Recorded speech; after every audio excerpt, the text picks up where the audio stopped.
اس کی زبان سے حضور پر کثرت کے ساتھ درود و سلام پڑھتے ہوئے اسے سنا تو آپ فرماتے ہیں مجھ سے رہا نہیں گیا، میں نے اس سے پوچھ لیا کیا تجھے حج کی دعائیں یاد نہیں ہیں؟ یہاں مخصوص مقام کے لیے مخصوص دعائیں ہیں، لیکن جب تو صفا مروہ پہ ہوتا ہے تب بھی حضور پر درود پڑھتا ہے، جب تو سعی کرتا ہے تب بھی حضور پر درود پڑھتا ہے، جب تو خانہ کعبہ کا طواف کرتا ہے تب بھی حضور پر درود پڑھتا ہے، کیا تجھے حج کی دعائیں یاد نہیں ہے؟ تو حضرت مالک ابن دینار کہتے ہیں اس شخص نے، اس نوجوان نے مجھ سے کہا اے مالک ابن دینار مجھے ساری دعائیں یاد ہیں، اگر آپ چاہیں تو وہ دعائیں میں آپ کو سنا سکتا ہوں، لیکن کثرت کے ساتھ حضور پر درود پڑھنے کی وجہ یہ ہے۔ اس نے کہا اے مالک ابن دینار جب میں اپنے گھر سے نکلا تھا تو میں تنہا نہیں نکلا تھا، میرے ساتھ میرا باپ بھی تھا۔ اس نے کہا اے مالک ابن دینار میرا باپ بڑا گنہگار تھا، جب ہم مکے کی سرحد کے قریب پہنچے ہیں میرے باپ کی طبیعت بگڑی ہے، میرے باپ کا انتقال ہو گیا ہے۔ وہ نوجوان کہتا ہے میرے باپ کے گناہوں کی نحوست کی وجہ سے جب میرا باپ مرا ہے تو اللہ نے میرے باپ کے چہرے کو تبدیل کر کے انسانی شکل اور صورت سے خنزیر کی طرح کر دیا۔ کس کی طرح؟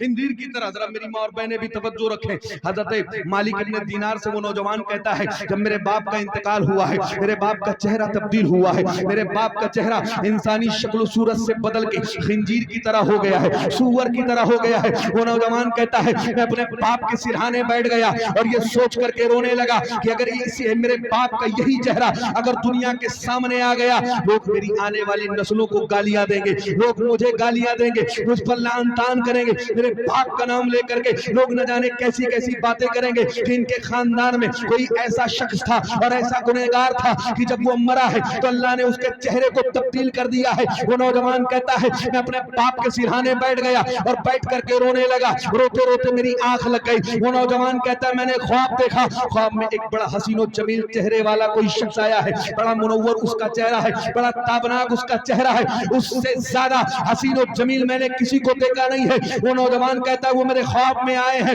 اور آنے کے بعد انہوں نے میرے باپ کے چہرے پر اپنے دست مبارک کو پھیرا ہے، جب انہوں نے اپنے ہاتھ کو میرے باپ کے چہرے پر رکھا ہے میرے باپ کا چہرہ پہلے سے زیادہ نورانی ہو گیا ہے، پہلے سے زیادہ منور ہو گیا ہے۔ وہ نوجوان کہتا ہے جب وہ چلنے لگے ہیں میں نے ان سے پوچھا ہے آپ ہمارے محسن ہیں، آپ نے ہم پہ احسان کیا ہے، آپ جا رہے ہیں، جاتے جاتے آپ ہمیں اپنا نام تو بتا دیں، اس لیے کہ اس عرب کے صحرا میں جب ہمارا کوئی پرسان حال نہیں ہے آپ نے ہم پہ کرم کیا ہے، آپ بتائیں تو آپ ہیں کون؟ تو وہ نوجوان کہتا ہے انہوں نے میری طرف دیکھا ہے اور دیکھ کے مسکرا کے کہا ہے تو نے مجھے پہچانا نہیں، سن میں تیرا اور تیرے باپ اور ساری کائنات کا نبی محمد ابن عبداللہ ہوں۔ وہ نوجوان کہتا ہے میں نے ان سے پوچھا ہے آپ نے میرے باپ پہ یہ کرم کیوں کیا ہے، حالانکہ میرا باپ تو بڑا گنہگار ہے، اس نے تو شب و روز گناہ کیے ہیں، اس کے گناہوں کی نحوست کی وجہ سے اللہ نے اس کے چہرے کو تبدیل کر دیا ہے، آپ نے ہم پہ کرم کیوں کیا ہے؟ تو وہ نوجوان کہتا ہے انہوں نے مجھے جواب دیا ہے کہ تیرا باپ گنہگار ضرور تھا، اس کا ایک ایسا گناہ تھا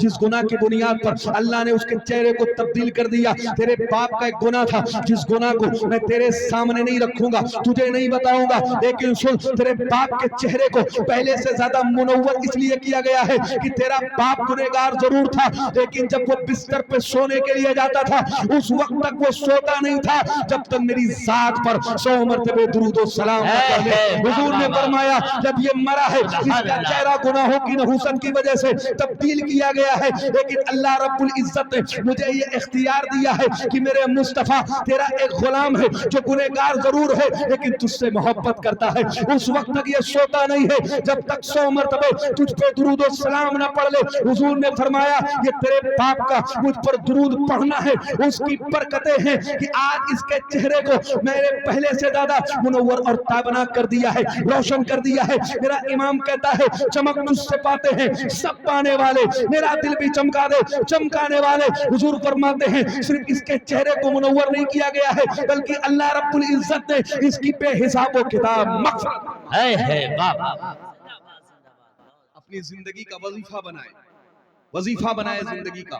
حضور پر کثرت سے درود و سلام پڑھنے کا۔ حضور فرماتے ہیں میں اس شخص کو جانتا بھی ہوں جو مجھ پر درود و سلام پڑھتا ہے، حضور فرماتے ہیں اس کو پہچانتا بھی ہوں جو مجھ پہ درود و سلام پڑھتا ہے، حضور فرماتے ہیں میں اسے جواب بھی عطا کرتا ہوں جو مجھ پہ درود و سلام پڑھتا ہے۔ اس لیے کثرت کے ساتھ حضور پر درود و سلام پڑھیں۔ اعلیٰ حضرت فرماتے ہیں ہر مرض کی دوا ہے، صلی علی محمد۔ بس میں اس بات کے ساتھ اپنے خطاب کو سمیٹتا ہوں۔